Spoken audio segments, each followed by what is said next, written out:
What's up, TV? My name is Tim. Today we're here to take a look at kind of a new product, but not really. What I'm talking about is the VFC SCAR L Mark 16 STD. STD meaning standard, not sexually transmitted diseases. If you like this gun and you buy it from us, please don't tell anybody that Airsoft GI gave you STDs. The reason why they need to make the distinction between the standard and the CQC version is because the early versions of the VFC SCAR came with a convertible barrel. So you could take this barrel extension off basically and make yourself the CQC version. Currently, there are two different products. We have the standard version, STD, and the CQC version that has a much shorter barrel. Personally, I like the look of the standard version of the SCAR, which is why I ran my SCAR with the standard length barrel on it at Route 66. If you haven't seen that action game footage, then you definitely need to check that out. Unfortunately, my SCAR was not the VFC version SCAR. I do like this version of the SCAR a lot. And actually, to be completely honest with you, when the SCAR first came out, I didn't like it at all. It didn't make sense to me. Like, why would you pay more money for a gun that basically does the same thing as an M4? However, the more I got to use the SCAR, and actually, you know, when using it at Route 66, it really made me appreciate the features on the SCAR a lot more than a standard M4, because almost every function on this thing is ambidextrous. The magazine release, the fire selector, all of that stuff makes firing the gun in left or right hand mode very, very easy. And since I switch hands a lot in the games, that came in really, really handy. Not to mention the stock is very, very comfortable. I like that it adjusts to 6 positions. Kind of feels a little nicer than your standard M4 stock. Also, it folds to the side, making transportation in and out of tight spaces really easy. Also, you know, you're not really supposed to shoot the gun with the stock folded to the side, but it makes cutting corners a lot easier, especially for Airsoft. This gun does not have recoil, so I don't have to worry about that. This gun looks really good with just a vertical grip and an AEG sight. You don't need anything really other than that. This is pretty much the exact same setup I ran at Route 66. Vertical grip, AEG, 4x zoom comes in really handy when playing field games. I like the VFC version a lot more than other SCARs on the market simply because of this. They have integrated the battery connection system within the hinge here, so there's no wires. My SCAR has wires. The Classic Army SCAR has wires through here. This SCAR is very, very realistic because it doesn't have any wires that transfer from the stock to the body of the gun to power the gearbox. The SCAR has, I believe it has a special gearbox. It's not your standard version 2 gearbox. It does take regular upgrades so that you would put in any other Airsoft gun. So you can upgrade this thing. However, I think this thing shoots pretty good right out of the box. Let's bust the chrono out and see.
Alright, looks like the VFC SCAR shoots around 400 FPS. Combine that with the length of this barrel and you have a really great gun for outdoor Airsoft games. Another great feature about the VFC SCAR is the fact that you can basically take it apart without any tools.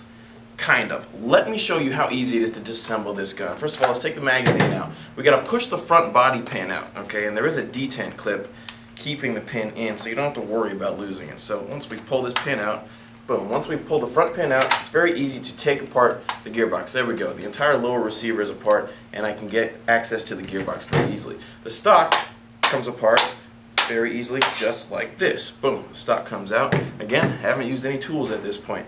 Take out the spring and guide rod for the charging handle and pull the charging handle assembly back. This is actually how you remove the charging handle lever, and you can change it from the left to the right side depending on which way you like your gun configured. Once I have that out, I can pull out the actual charging handle assembly. And this is where it gets kind of tricky. Now, in order to get the hop up and barrel out, I need to actually disassemble the lower rail from the rest of the upper receiver. And this is the neat thing about the SCAR. This is like the gas adjustment for the real gun, how much gas it reroutes back to, you know, actuate the bolt to load the next round. But in the Airsoft version, it's actually a little tool. It's a little torque screw. So what you're going to do is look at torque screws here, here, and here, and on the left side of the gun. Once you've unscrewed all 6 of these, again, there's detent rings in them so that they don't pop out completely, you'll be able to disassemble the barrel from the upper receiver. As you can see, I've already gotten a lot of this gun disassembled, and it hasn't taken any longer than a couple of minutes, and I haven't used any tools except for this thing, which already comes with the gun, so it's kind of neat that VFC does that. So I guess you could say that you don't really need any outside tools or other tools other than whatever VFC provides you to disassemble this gun.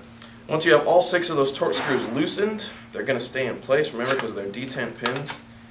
You can wiggle this thing loose and boom, there you go. You've basically got the entire gun disassembled down to the barrel and the hop-up. Makes changing hop-ups and changing to Type 4 barrels very easy on this gun. Upper receiver, nice aluminum piece, very nice and light once you get that apart. The gearbox is basically the first thing to come apart from the gun. Once you have this taken apart from the lower receiver, you can upgrade this thing to your heart's content. I've got the gun all in pieces right here. This gun is for sale on Airsoft GI for $380. I highly recommend the VFC Mark 16 STD. My name is Tim. Thanks for watching GI TV.